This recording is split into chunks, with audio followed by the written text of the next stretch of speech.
Well, it's the party he once led, but how will the African National Congress react to former President Jacob Zuma's refusal to accept the sentence handed down by the country's constitutional court? Well, the ANC's National Executive Committee was holed up in a meeting yesterday, deliberating its next move on the political chessboard. Reports suggest the party's not keen for a political solution to Zuma's defiance, and the NEC wants those who keep publicly defying the mother body, like Ace Makashule and Carl Niehaus, to face disciplinary proceedings soon. Well, for more on what to expect from this morning's briefing, we cross now to our reporter, Govan Whittles. Govan, thanks for joining us. The NEC was meant to be held last week. It was postponed. Why?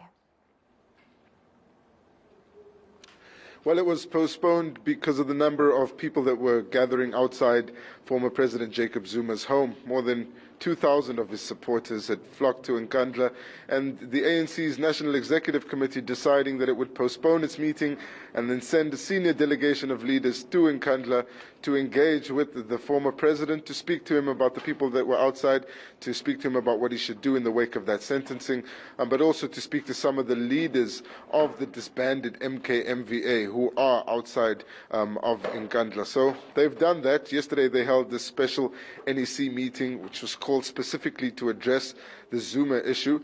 During that meeting, they received a report from KwaZulu-Natal leaders as well as some of the deployees of the NEC, and we understand that the former president attempted to join the meeting on Zoom, but he was kicked out of the meeting as they were discussing his sentencing and what the party should do about it. At this point, eNCA, it does appear as if the ANC is going to ask the former president to respect the Constitutional Court and whatever order may come from next Tuesday's hearing, and its alliance partners such as the SACP have already said that the ANC really doesn't have any room to negotiate a political settlement between Jacob Zuma and the judiciary because of the constitutional democracy path that we've chosen, and he simply has to subject himself to the Constitution.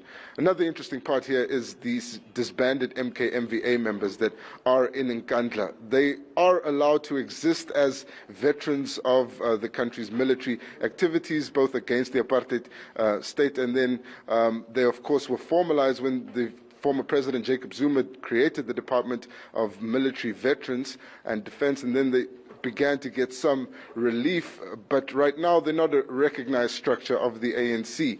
And the SACP says that while they respect the right of MK-MVA to exist as military veterans, they don't believe that they should turn into a private army at the disposal of one individual. And we understand that that was also part of the discussions in that special NEC yesterday. So there are a number of pressing matters to attend to, and it does look like this will be all about former President Jacob Zuma, his supporters, and his closest allies.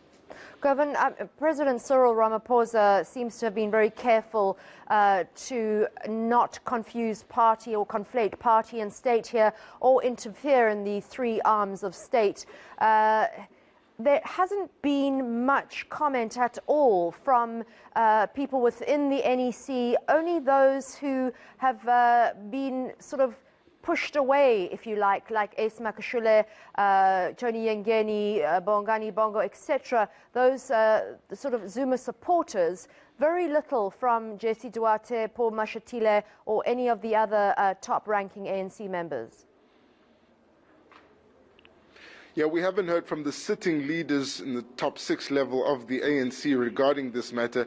But what's been interesting is that the commentary from former President Jacob Zuma's allies has also been very careful not to encourage him to defy the Constitutional Court, but rather exhaust all of the legal opinions. Other interesting commentary has been from his former spokesperson, ANC stalwart veteran Mac Maharaj, who said that the former president should respect the Constitution. And then, of course, some of his former allies turned opponents, such as Cheryl Carolus, who started Save SA, former Secretary General of the ANC, and someone who was hugely critical of former President Jacob Zuma while he was president, also calling on him to do the same. It does appear as if there is a swell of calls for the president to subject himself to the Constitution, serve the time if need be, but also to exhaust all of the legal opinions instead of gathering people in what appears to be an attempt to resist going going to jail. And it does appear that the ANC will take all the measures it can to have the people that are outside Nkandla not end up in a standoff with the police to try and prevent the police from arresting the former president. But of course, we've also heard this morning that the former president will not be arrested. That's because the state attorney has written to the Justice Department saying to them that the arrest of the former president will be put on hold pending the outcome of his litigation, specifically referring to the High Court and the Constitutional Court hearing, which is scheduled for next Tuesday. So those are the stakes. It appears as if the ANC is trying its best to get those who are in Nkandla to calm down and to really make sure that there is no confrontation. But as yet, we don't know what they've decided. We're expecting to hear from Jesse Duarte in a short while, as well as some of the other senior leaders of the ANC.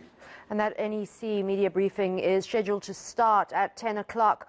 We hope it does start shortly, and we'll cross back to you and get you to unpack what was said at that media briefing.